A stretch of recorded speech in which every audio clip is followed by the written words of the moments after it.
Hacksaw. 2x4, it is Hacksaw, tough guy. No one is the Hacksaw Hour. 2x4, it is Hacksaw, tough guy. No one is the Hacksaw Hour. What's up, everybody? It's Marcus D'Angelo, and we are back for another episode of the Hacksaw Hour. And of course, I could not do it without this man. That's the Hall of Famer, Hacksaw Jim Duggan. Jim, what's going on, brother? Wait a minute. What is going on here? No, I'm messing with you, brother. Are you kidding? It's Christmas time, baby. You got to get a little fired up. I tell you, I got the Christmas tree up. We got all the Christmas decorations. Old Hacksaw, I got my Christmas hat on. I tell you what, and people are thinking, geez, what can I get for somebody for Christmas, especially a wrestling fan? What can I get him for Christmas? I don't know. I don't know what I could get him. I can think of a million things, but maybe a picture, maybe an 8x10. I don't know. I don't know what it could buy. Maybe a 2x4. Tough guy. They'll never guess what it is, brother. And I think you get that from hacksawjimdugganshop.com. That's got right, that in guys. quick today, Marcus. I'm glad we're doing it, Jim. Let's do it at the top of the show. It's Hacksaw Jim Duggan Shop. You just saw it if you're watching us here on YouTube. He's got the signed 2x4. He's got 8x10s. He's got all kinds of stuff, as a matter of fact, over there. And I know he's looking to load up even more. I got a gotta splinter. check it out. And he's got a splinter. It's hacksawjimdugganshop.com. By the way, right, guys, wait a minute. We'll do another plug while we're at it, Jim, because another great Christmas present is Jim's Cameo. If you're looking for something unique, something somebody's never going to forget, it's cameo.com/hacksawjimduggan, right, Jim? What do you mean by you'll never forget, brother? Was that a shot? I tell you, Marcus gives me more curveballs than anybody, you know. I tell you, yeah. That's great for an old guy. In a good way. In a good way. It'll be I know, buddy. I know. Yeah. Yeah. I have a lot of fun on Cameos, and thank goodness for the folks that come say hello on Cameo. And of course, we were just talking about WrestleCade up in Winston-Salem. What a great group of fans. You know, it's so good to get out there and meet all the fans and say hello and have an opportunity to say, hey, thanks for 40 plus years of a great life. Man, so cool. It's awesome that all the fans are turning out to see the guys like you, Jake, Ted, all of the golden era of wrestling guys that are still out there making the towns. And I know that you've got another one coming I turned out to see Jake anyway. I'm like, geez, brother. Let's get a picture together. I know you've got Galaxy Con here coming up this weekend, and that's in Columbus, Ohio, right? Columbus, Ohio. That's going to be a good one. I think it's like 3 days. We're up Friday, Saturday, and Sunday. They got all. If you've never been to a con like that, check it out. I mean, they have something for everybody. You know, who would think they would have wrestlers at a show like that? You know, they have movie stars, TV stars. I was sitting next to the voice of SpongeBob at the last one. That's right. And what a great guy he was. He was a great guy, but you're talking to him like talking to SpongeBob. You know?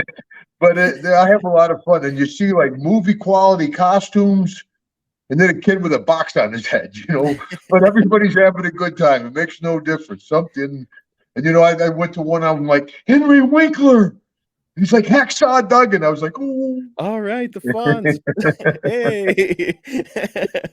That's awesome, Jim. And yeah, I mean, like you said, there's something for everybody at these Comic Cons. And I think we've got something for everybody this week here on the show too, Jim, because we are looking back to 1985 into 1986 and your violent personal rivalry with Buzz Sawyer. Man, this one got really nasty between the two of you. We've got a clip coming up here in just a couple minutes that's kind of going to really illustrate what the big part of the issue was.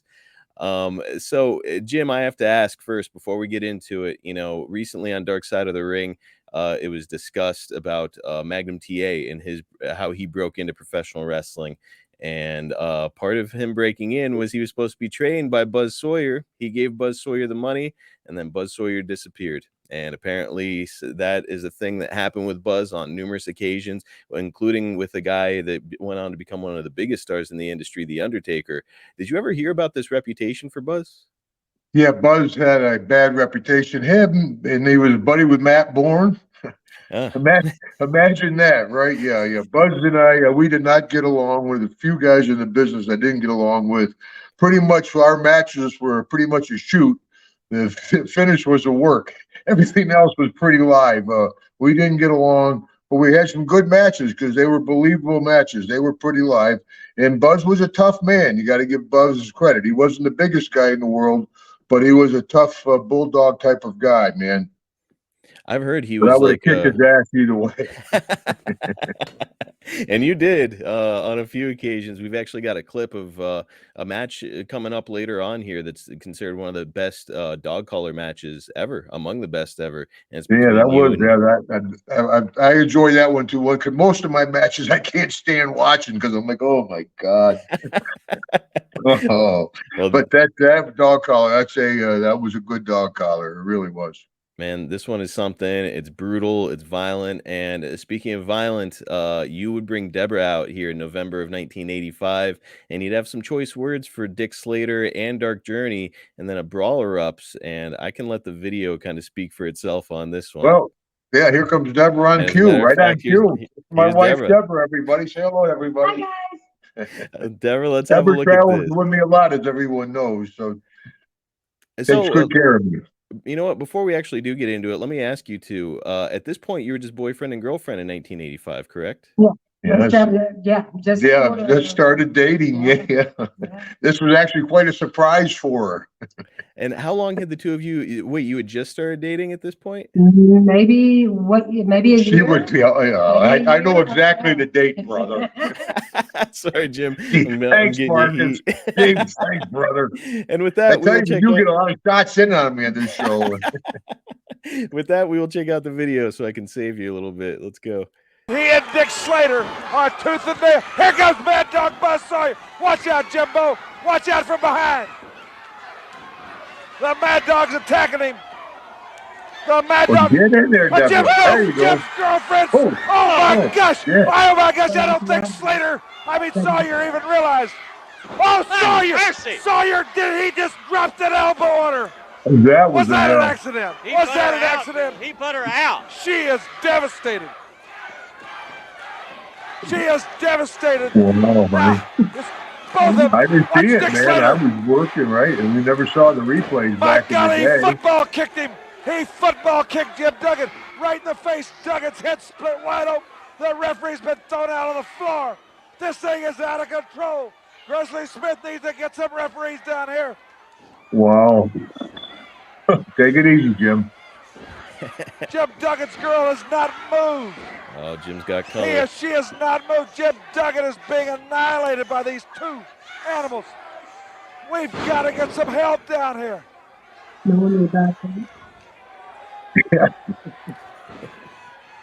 Rich Farrar. Richie was one of our. No, that's not Richie, is it? Duggan's lady No. is out cold, Bill. There's no doubt about it. She's out. Here comes Curly and Brands. Your head moved at all. I mean, not at all. Mad Dog Sawyer Come on. and Dick Slater. Jim Dark Duggan. Journey. So they run those Wow. guys out of the ring. And I've never seen that, brother. I've actually never seen that because when you did it at the show, obviously I was getting the devil beat out of me, and then of course back then it wasn't around. You couldn't just watch Rewind. wow. So I've never actually seen that. Holy smokes, kid! You'd end up carrying her out, and because of your blood, it actually looked like Deborah was covered in blood. She was wearing a white shirt there, so I mean, it really sold it well, and it was like an incredible visual. Deborah, how did you feel about getting physically involved here in wrestling? I didn't have a clue what I was doing. He said, And actually, I- we talked about taking the turnbuckle, but Buzz dropped the elbow on her completely out of nowhere. He just dropped the elbow on her. Nobody knew that was going to happen. That we talked about it after. I don't remember. I don't remember any of it, for one thing. Well, I don't remember when I woke up or anything. right. Yeah. Wow. It was That was leading into a Superdome show. Were you actually hurt on that, Deborah? yes. Yeah. Banged and Wow. bruised up, almost Yeah. cracked my ribs. Well, we're going into the Superdome, brother, so everything was pretty live. If you watch when they were working me over, man, that's where you want to hit by that much instead of missing by that much. Right. You're going into a dome show, everything's pretty live. That's why you get a lot of juice. I mean, and Deborah never been in the ring before. Didn't have a clue. Never's taken a bump. No, not Because the whole thing started was we had Deborah ringside, and they brought Dark Journey, and they're like, Duggan, you ugly son of a gun, you can't get a girl. And I was like, I can get a girl. I pulled Deborah up in the ring, and of course, and things went down. And I tell you, it took a little while for her to jump on Buzz's back. Back in the day, in a bar fight, she'd be in there quicker than that. Now, Jim, I've got to ask you. I mean, you had mentioned here a minute or two ago that Buzz was not a guy that you necessarily liked or trusted, and here you've got to trust your girlfriend's body with this guy who's about to be dropping a heavy elbow on her. I mean, how are you Well, we feeling didn't know about that? the elbow. No. We didn't know about the elbow. Ah, that's right. Okay. That was Buzz's Bad guy deal. Buzz Sawyer. Yeah. Yeah. Mad Dog. Yeah. So what's he doing now anyway? He's gone. Oh, He's geez. no longer. And, no and longer on with that us. note, I'll be gone too. You guys have a good show. All right. Thank Bye, you, bye. Deborah. Thanks, Good to see honey. you, Deborah. That, Christmas time. Where do you think she's going? you got to be making some of her world-class cookies, right? Yeah, that she's going to the post office to drop off 2x4s that folks have ordered. Yeah, And 8x10s too. I mean, what a cool centerpiece for somebody's wrestling Well, collection. because a lot of folks they have the 8x10 and they put the 2x4 underneath it or something, and it's like you said, it's unique. And like I was joking around in the beginning, nobody ever guesses what the hell it is in the press. It's hacksawjimdugganshop.com, guys. Get over there and check it out. I mean, afterwards, Jim, whenever you find out that she's really banged up, I mean, is this like you're having a conversation with Buzz about it, or how does that go? Yeah. Well, first I had to make sure she was okay. So I went with her, and I can't really remember what went on backstage, but yeah, we had words. We sure did. But we never came to fisticuffs. I mean, we never actually went off. It was one of those we were at each other, but it's like me and Tony at Legend House. It would have taken just one more little spark, and it would have gone. It was that close, but it didn't happen. And of course, we had a lot of animosity. And then I joke, we did the Superdome show now, right? And I think it was Deborah's first show. She's semi-main event at the Dome. I'm talking about getting a push. Jesus.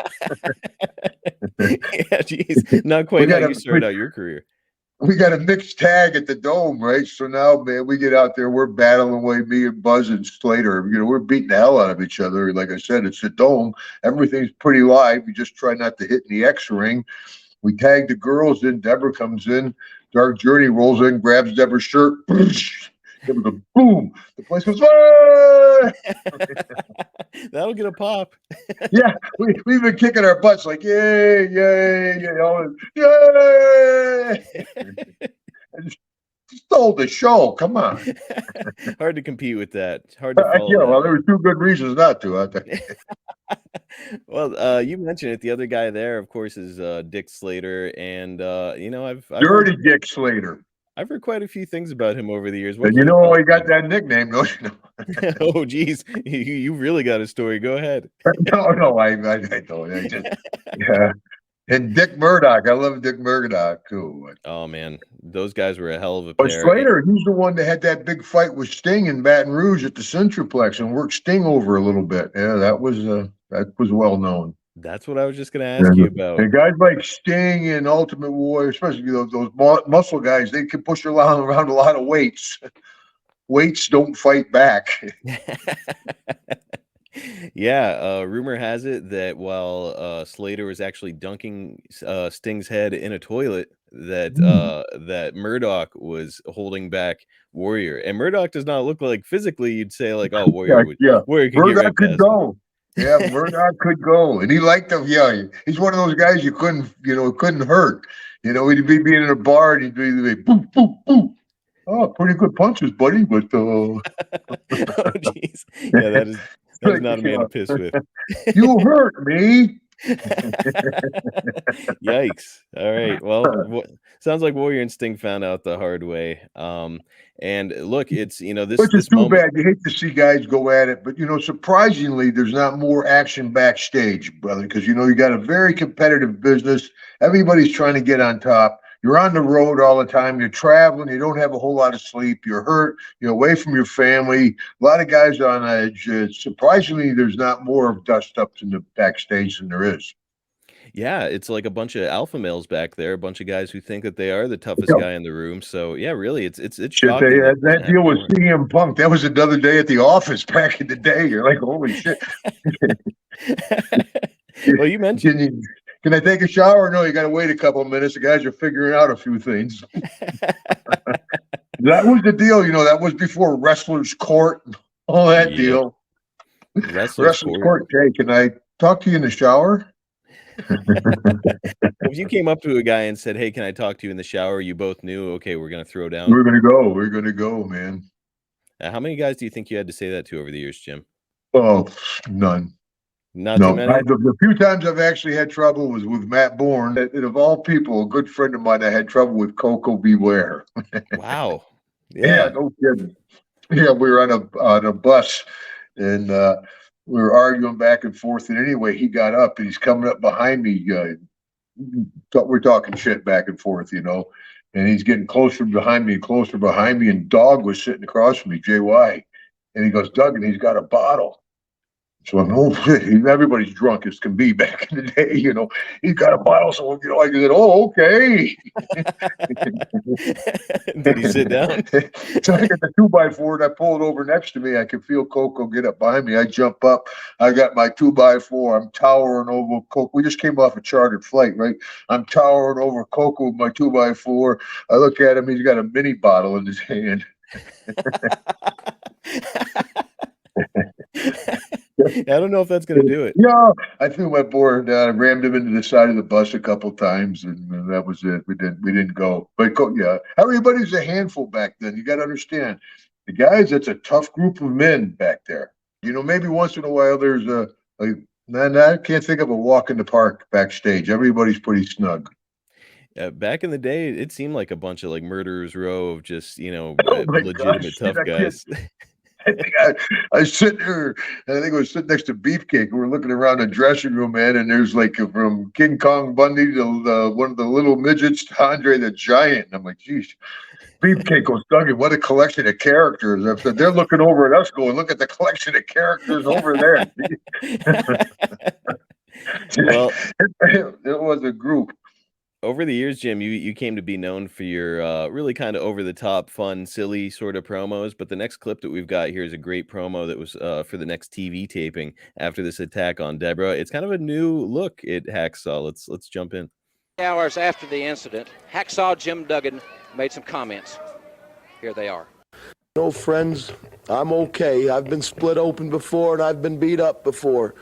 But during all the mass hysteria, during all the confusion, the two of them, Dick Slater and Buzz Sawyer, on me, tearing at my neck, biting on me, I was laying there all bloody, all beat up, and I looked across the ring, and I saw my girl. I didn't care about anything. I didn't care about the TV cameras. I didn't care about who was wrestling. All I cared about was my baby laying there all beat up, all broken, all bloody, and I crawled over to her. And she wasn't moving, she wasn't breathing, she wasn't doing anything. And I didn't care. I just wanted to get her out of there. And I picked her up in my arms, and I just ran out of the building. I took her to my doctor. And for the past 2 days, I've been sitting by her bedside because I told her as we stepped in the ring, don't worry, baby, you're with me. And then for 2 days, I've been sitting there watching her, nursing her back to health. And then I had to come here, had to come to the TV studios to see for myself if there was any way that a man could deliberately run himself and beat up a young woman. And I watched the tapes over and over and over and over. And I saw Buzz Sawyer deliberately. He knew who was on his back. He knew it was my baby. And he rammed her in that turnbuckle. And then when Slater tearing at my legs, I was fighting for my life, and I nailed Sawyer again. And then again, deliberately, he dropped that 265 pounds on my baby. Well, you can do anything you want to me, but you don't ever touch my lady. And I always pay my debts, an eye for an eye and a tooth for a tooth. Jim, hell of a promo. Well, that's why we've been together 40 years. I tell you, you're not kidding. 40 years together, and it's usually Deborah nursing me. You've nursed me a lot of times over the years. I'm kidding. Wow, that was strong. It was a Yeah. great promo and very, very out of character for you and like what you had been on TV up to that point. I mean, where do you think that came from, Jim? Just all from the The heart? heart, brother, the heart, man. You know, it's like my whole character. People say, well, Hacksaw, that's a great character. I'm like, it's not a character. Was that a shot again, Marcus? That's just who I am. Hell, shit. Man, it was something, Jim. And I have to ask, like when it comes to a promo, especially like one with a lot of passion like that, do you like practice or do you just go out there and and just kind of wing No, it? you can never practice, brother. I'd never ever practice. Never practice anything. I mean, that's it. Now I went back to the WWE years ago, and the young kid comes up and goes, "Mr. Duggan, here's your verbiage for your interview." Like, my verbiage for my interview. How's some punk kid going to tell Hacksaw Jim Duggan how to cut his interview? And they're like, "Well, this is what we want you to say." And I was like, "Well, send me my check." So I'll do it. All right, you out of here, Jim? Hi, I'm glad you Marcus. stuck around to see Thanks, that. I Deborah. know, I came here to get something. All right, see you, kid. Well, Be careful. Jim, following this, you're going to get involved in the Mid-South TV title tournament. You'll take on and win against Lord Humongous in the first round. Eventually, you'll go on to lose to Slater in the tournament due to a questionable DQ. But for right now, I just want to know, what did you think about Humongous and Humperdinck back in these days? I got along good with Humperdinck. I don't really remember Humongous too much. I think he went on to become a police officer down in the panhandle of Florida. Yes, sir. So, Jeff Van Camp. He retired early. Yeah, I know he was a big, impressive guy. And that's, it's like kids nowadays. They're a dime a dozen. Big, impressive, muscle-head kids. It takes something special to break through. And he was a good, regional talent, but I don't know how he would have done in the big leagues. But Humperdinck, one of the best, Hump, yeah. Yeah, Jake has got some pretty good stories about hanging out with and partying with Humperdinck. He sounds like he was a blast to be around. Yeah. I didn't hang with him too much. I just knew him on the fringes, but the little bit I did hang with him, we had a good time.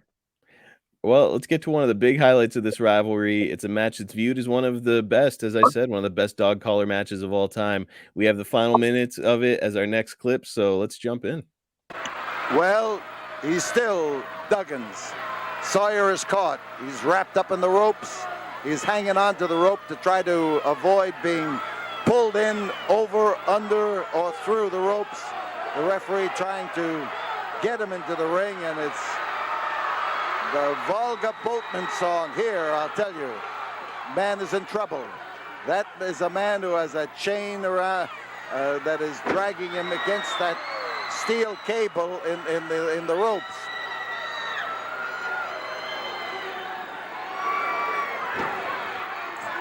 Duggan on the outside. There is the move on the inside.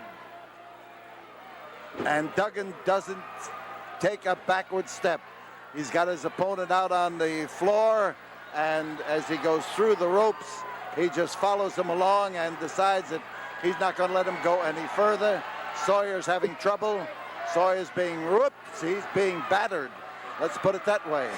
And there is a cruel fall for Block that, Duggan. Hacksaw's Oh, look at that post. If you go back, that's the post I ran my head in. Looking for hang on. Telltale. Let's reverse it a little bit. Cruel fall for Hacksaw. Right there. Oh, See the bolt? You hit that bolt. Watching that Buzz Sawyer. Yeah, that's a famous deal in wrestling there. It almost killed me. Will he be able to rise up to his feet? Not in this match, though. This is at the Sam Houston Coliseum. I recognize that ring. And this time all he's getting is a little Is that bit Paul more Bosch pain on commentary? and a Yeah, little bit Paul more Bosch on commentary. As Duggan moves in, straightens him up, and decides he's going to do something with him. He's whirling him around and over the ropes. He was whirling him around there, but I want to tell you, if he had been able to throw him out to the top rope, man down is Hacksaw Duggan. Man on top is Buzz Sawyer and I did Hacksaw the Duggan job. just That's That, all right. that was the one in December of 1985, and I think that you guys are going to have a number of dog collar matches around Yeah, the circuit, right? Good. Yeah, we had a bunch of them. Yeah, because they were good matches because we didn't like each other, and because we didn't like each other, we would try to outdo each other in the ring. Okay. So there was that competitiveness in the ring. Is we're going to beat each other up, but I can sell better than you. I can go on the offensive better than you. I can take a better bump than you. I can get more juice than you, and so it made the match better. Now, like when it came to working with chains and a collar, I mean, there's really kind of no way to gimmick it, right? I mean, you're Extremely dangerous. Yeah. yeah. Of course, it's not the crazy stuff they're doing, the laying ladders and chairs and tables and all that crazy stuff, But dog collar, coal miner's glove, that was about the extent of my high risk stuff. But that is very high risk. There was one move where Buzz took the dog collar off and hooked it to the ropes, and I didn't see it, and threw me in, and boom, I took that bump, and he worked me over. I mean, yeah, it was a dangerous match, but back then, I mean, that's like I said, that was before sports entertainment. You think it's fake? Come up here in the ring with us, and we'll show you if it's fake or not, tough guy. So everything was pretty live, and the people, a lot of times they'd be coming in the ring to help me, man. Buzz be fighting me, and then he'd be fighting one of the fans. Wow. Now, I mean, you were covered in blood there. I think that Buzz was covered too. I mean, are you guys? Is it hard way? No. No. Okay. No. So you guys aren't taking one to like the eyebrow or anything. You're bleeding. No, I never did that. I've never anybody I've ever seen go ahead and open me up. It never works. It's like Then their face swells up. Yeah. That seems a little bit easier, a little more Yeah, sure. and then a big show like that, it's called going coast to coast, right? You go coast to coast, baby. You get the juice. And no matter how hot the crowd is, you pop that sauce. It brings them up a little bit hotter. It sure does. And think about it, though. What kind of athlete would cut himself open for the pleasure of his fans? I mean, the guys are sacrificing themselves to get a reaction out of the fans. I mean, ask a ballet dancer to get some juice. I mean, absolute insane. That's why wrestling's kind of not like anything else. I think it was Eric Bischoff was saying like it's sort of a sitcom, it's sort of not. It's sort of sports, it's sort of not. It's sort of live entertainment, kind of not. And it's like it's a little bit of everything. Yeah. It's Wrestling. It's And its that's own why I enjoy the boys. I mean, no matter where I'm at, no matter what part of the country, no matter what part of the world, no matter what generation of wrestlers, the boys are the boys. They are. And then that counts the girls too. I mean, even I think, I don't know, back in the day, Sherry was one of the boys. Hogan calls Deborah one of the boys. That was kind of an inclusive thing. So I don't mean it in a derogatory. No, of course. Sure. Well, now speaking of Deborah, how did she feel about you participating in these really violent matches? She knew it was just part of the business. That's kind of the guy I was back then. I mean, I'm a whole different guy than I was back when Deborah first met me. I used to carry a gun everywhere I went. I was drinking Jack Daniels whiskey, before Deborah. I was running with a different stripper every other night. I was running with Terry Gordy, there's a couple of stories, holy smokes. I think the statues is up, but yeah, I was a different man. I'm surprised Deborah stuck with me over the years, man, because she's been with me through some crazy times, and also even through the chic times when I went crazy. But over the years, she kind of molded me, and I'm like, geez, hi, Jim. So it wasn't like an back overnight. in the day, it was, hey, wait a minute, brother, let me think what I got here. So it wasn't like an overnight Another thing. home invader, hold on. That guy found out the hard way. Well, I do have a lot of guns around the house. I like to shoot. So it wasn't like an overnight thing that settled you down. It was really more of like a progressive over the years. Transformation over the years. And she did a good job, though, because I tell you, she saved my life many times over. Just with getting me to the doctor, giving me my medicine and all that stuff. Just the guy I was back in the day. It was kind of a rough life, you know. You Yeah, gotta. I'll tell you a quick with bikers story real quick. We're running with these bikers in Atlanta, and the guy takes us to his house, house after the bars all close, like at 4 a.m. So it's me, the Nasty Boys, and Beefcake sitting on the couch, and it's a big party. And the guy's got his motorcycle in his house. He's a biker doing all his biker buddies are with him, and we're like outnumbered. And he's looking at it. Now he's drunk. He looks at Sags. He goes, "I want to try you." And Knobs may be okay, Beefer may be okay, but Sag can go. Yes. So Sags gets up. The guy goes to leg dive. Sags grabs him in the front face locks, falls down, and is now choking him out. The guy's legs are kicking, like this. And he goes, I give. Sag goes, louder.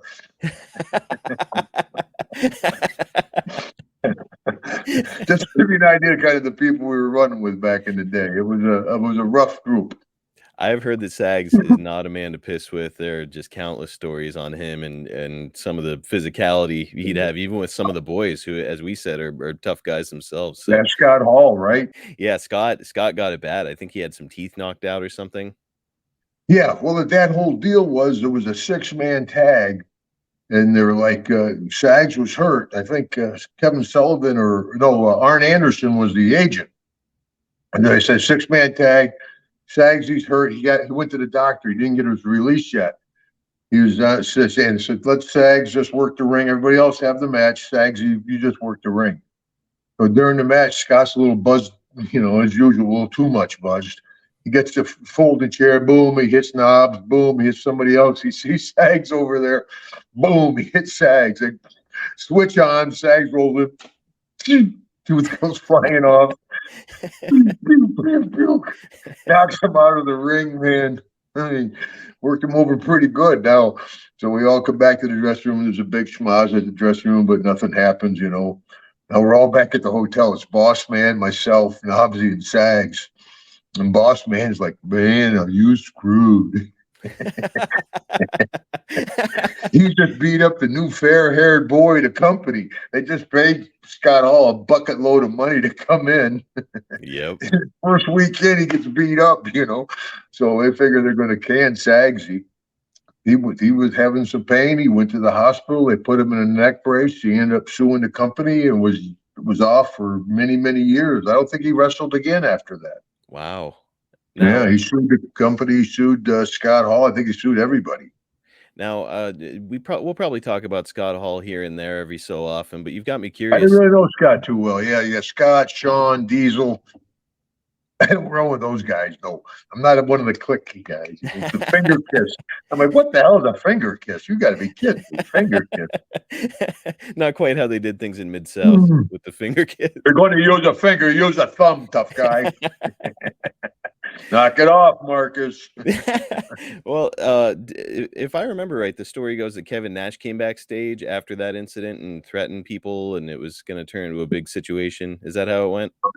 Yeah, he cut a hell of a promo, but didn't do nothing. That was all of it, huh? Yeah. Rah, rah, rah, rah, rah, rah. Okay, that scared everybody. All right, we can get back to 85, 86. According to my research, you'll go on to spend some time in Hawaii and Japan in the early part of 86. I know you didn't have a contract with Watts or anything, but was there some kind of process when it came to taking a leave to another territory like that? No, not really. I think Bill, I didn't understand the business very well. You got to understand, I was really new to wrestling. I didn't understand all the inner workings and stuff. So I think, not positive, but I'm sure Bill probably approached me, was sending me over there. Okay. It's not like I contacted them. I don't know how they would have contacted me back then. Because I wasn't a big Japan guy. A lot of guys love Japan. I was over there probably a dozen times altogether, but it wasn't my favorite place.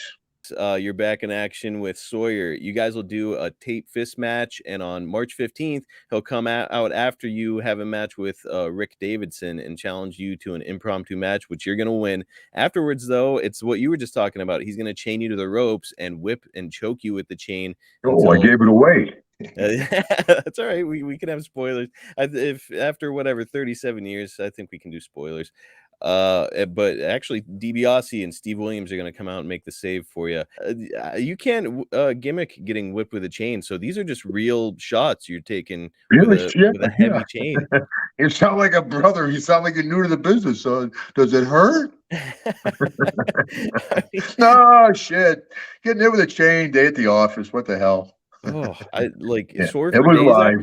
Sore for days afterwards, or is your body kind of used to sort of the physical beating? Yeah, well, back then, yeah, you get, like I said, that's why you didn't have trouble in a bar fight. Every night you were being physically physical. Physically physical. I like that. That worked. But I mean, yeah, it was, but yeah, sure. But everything hurts. I mean, you know, the big guys have feelings too. Larger nerve endings. We actually hurt more than most people. I mean, it sounds miserable to get whipped with a chain, but it's going to set up something really great. The company is going to undergo. But before we talk about the great thing that it sets up, I do have to ask: the company is going to undergo a big change at this time, going national and rebranding as the UWF. Jim, what did you think about this huge shift in direction for the company? Well, I think that's right around the time Vince was doing the WrestleMania stuff, right? So 86, it would have been WrestleMania. He's about to do WrestleMania 3. Yeah, so I'm getting ready to leave. Yeah. So, Okay. Yeah, I think I was more concerned about what was going on up in New York than I was with the UWF. Oh, you know what? I'm sorry. He's getting ready to do WrestleMania 2. I'm all screwed up. Oh, well, shoot. Yeah. Oh, yeah, but again, that was an office thing that didn't really seem to affect me. I just know that we did that one show up at the Meadowlands with the Gagne's group. Well, I worked with the Road Warriors for the first time. First time I worked with the Warriors at the Meadowlands. That's awesome. And I knew they were trying to form a group to go against Vince. But like I said, back then I was just, like I said, I was a different cat. I was still partying pretty hard back then. Especially we did the Meadowlands. We're in New York. I took the quickest shower ever, you know. Now, are you going into Manhattan after a night like that, or no? We went to the hotel. Oh, okay, that's where the real party is. Wrestler's honor. I'm sure that it's not exactly tame back at the hotel either. Yeah. And of course, back then you used to intercept pizzas. You know, a pizza delivery guy becoming, oh brother, thank God you're here. Here, $20 tip. Thanks a lot, man. You guys knew all the tricks. Well, look, speaking of the WWF and WrestleMania 2, Jake is about to make the jump at around this time, and he's actually going to take part in WrestleMania 2. He'll be there in time. When you see Jake, who's your buddy, leaving the territory, are you thinking like, geez, maybe I ought to give it some thought? No, because when WrestleMania 1, because Vince went around, he was cherry picking all the top guys. WrestleMania 1, he grabbed Dog, you know, so Dog went up there, and as soon as JY went up, boom, that elevated me to the top babyface in Mid-South. And, you know, I had a good weekly guarantee. I bought my first home in Ball, Louisiana. What a name for a town, right? Ball. It's always hard to ask a girl to come visit. Would you like to come to Ball? Yeah, it probably didn't go great. No, it's the name of the town. Yeah. But it was right there by Alexandria, Louisiana. It was Central Louisiana. It was so I enjoyed it. I had a good day. I was top guy down there. My merchandise was doing well. The fans really enjoyed me. I knew the territory. Big jump to go up to New York. Big change, and I mean, it does kind of seem, you know, like the path that they're on right now with the rock and wrestling at this era. It's like, you know, they're going very commercial, very cartoon, where you guys are doing this blood and guts kind of shit down there in Mid-South. I mean, when you're seeing the cartoony stuff that they're doing up there, are you kind of like put off by it, or what do you think when you're seeing what's happening? What do you mean? I think a lot of listeners are going to hear that question and say, like, well, it's Jim Duggan. He had the crown and the cape and he was doing the 2x4. Guys, watch Jim Duggan from Mid-South. He was a brawler, nasty, blood-soaked kind of a wrestler. Yeah, Mid-South. Well, you don't last 40 years in the ring doing that Mid-South stuff neither, Yeah. Well, let's get to the what was set up here by this whole chain whipping incident. It's going to be the main event of the podcast here. Dick Slater is going to sign a contract for Buzz Sawyer to defend the UWF TV title, but he doesn't read the contract well enough, and Watts changes it to Sawyer instead defending Slater's North American title against none other than Hacksaw. Let's drop great on TV. Mid-South was great TV. That was great wrestling television.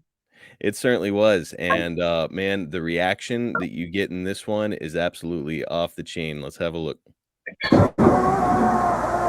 Sawyer attacking those ribs, attacking the part that he injured last week. Boy, it's breaking loose right here. Duggan with those severely injured ribs. Sawyer's trying to take advantage of it. This crowd so solidly behind that man, Hacksaw Jim Duggan. Jim Ross doing a good job. Man, it's pretty cool to have him calling this moment for you. Looks as if Sawyer might have bloodied Duggan's nose with this. That might have been a hard way. Or something. Rather he's working on those ribs. He's battered them. The steel railing, and he's hammering them. I don't know how much longer Duggan can go. Those ribs are heavily bandaged. And Sawyer's relentless, but Duggan's fighting back. Let's that crowd come to life for you. Way to get cut off. That's wrestling, man. Make it come back, cut the guy off. Painful. It could be incapacitating. If there's one man that's tough enough to handle it, it's Hacksaw Jim Duggan. Unbelievable. That move right there, I guarantee he's a good worker, Buzz. You gotta admit that. I'm not. Yeah, Buzz was very good. He was a bulldog type of guy. He was a good tough guy. He would have been a handful if we ever win. Going up to the top rope. Keep in mind, a disqualification could save the title for Buzz Sawyer. Sawyer on the top rope. He goes for it, but Duggan gets out of the way. Duggan. The spear! He got him! Ooh, yeah, he used to dive on that 3-point stance. Hacksaw Duggan, the new champion! Hacksaw Duggan's won the title! The crowd loves it at the Myriad. We've got a new champion! Listen to him!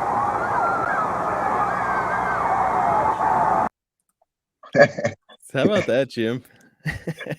I wonder where Shawn Michaels got that stomping from. Holy smokes. I never put that together. Oh, yeah, I used to stomp all the time. That was a big deal. Hold on to the ropes. I got that from Brody, actually. So, everybody says, well, I hate to steal your move. I'm like, well, everything's been done before. I mean, you're not good. Like, don't do the DDT. I'm like, well, don't punch nobody. That's my move. Yeah, I mean the DDT nowadays, that's a transition move. Same thing with Sean Superkick. It's Circus Soleil. You've been live for while we're talking about modern wrestling, you've been live there to see a lot of modern wrestling and all the kind of jumping over the top rope, kind of action that you see nowadays. When you see that sort of thing, Jim, I mean, what do you think? Actually, at Mark, I watch really very, very, very little wrestling. Watch no wrestling at all. I joke after 40 years, the last thing I want to watch when I'm home is wrestling. And I don't know any of the kids anymore. Jericho is one of the last guys I know, and of course, I'm going to do the Jericho cruise again this year. Looking forward to that in January. But mostly, I mean, I saw Mark Henry recently. He's an old timer now, so it's a whole different group of guys. But I tell you, as I said before, I think the kids nowadays are much better athletes than we were. I mean, the stuff that they do, they're just great athletes. But I think our generation of guys were much more creative. We came up with our own stuff. We are our own characters. And, but it's hard to argue with success. People say, well, I like the old stuff. Well, there was, 200,000 people at WrestleMania. Somebody's watching the show. They're doing something right if they're drawing that many. Yeah, and then And AEW, that's great because it gives a lot of guys a second place to work, another place to absolutely. negotiate with. Good for the boys. Yep, competition is great for wrestlers. So yeah, I'm happy to say the more wrestling, the better, as far as I'm concerned. And Jim, I mean, speaking of big opportunities here, you got a big one here with the North American Heavyweight title. I mean, that is the title in Mid South, and this is your first time winning it. I know that belts were never really like it's like another thing you gotta carry. But I mean, it's got to be great to get that kind of honor, right? Oh yeah, but how about that belt too? It was It was huge. it was the biggest belt in the world, man. And and Magnum wore it in the shower. He did. I was gonna say what? Oh, the guy, you love me, honey? I got the belt on. But that's a whole other story. Yeah, no, it was great to get the belt. Sure was. Even though, like you said, I'm not a big belt guy. That's probably because I didn't get a lot of them. But that North American one, yeah, it sure was. Because that's why it was such a big deal to leave Mid-South. I had a good guarantee. I lived in a nice little home. The fans, they really enjoyed the Hacksaw character.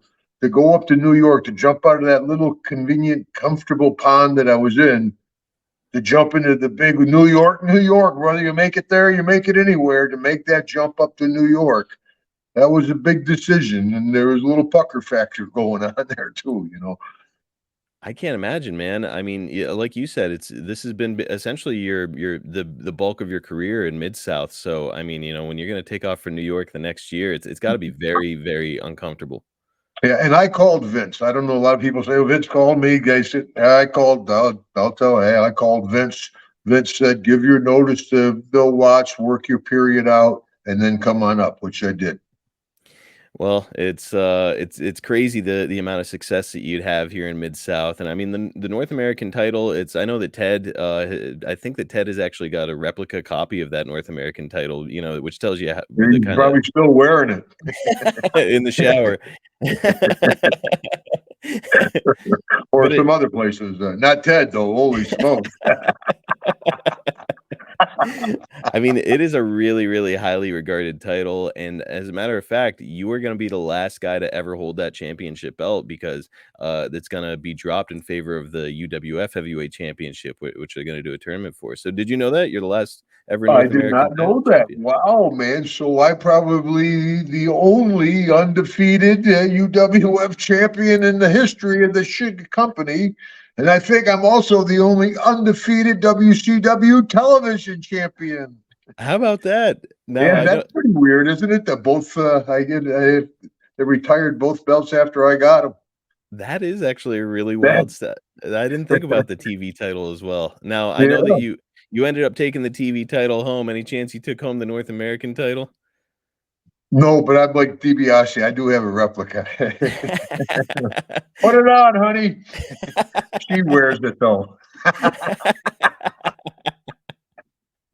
That's awesome. Do you have replicas of any other belts? Oh yeah, I got that. What is it? I've got quite a few folks have given me over the years. I got that U.S. Heavyweight title. I think that's the one I beat Stunning Steve Austin so bad he had to shave his head and change his name. I beat the hair right off the boy's head. I should get a kickback on this Stone Cold. I'll tell you what, any kind of a percentage of those No, t-shirts would there's be a good. joke there, but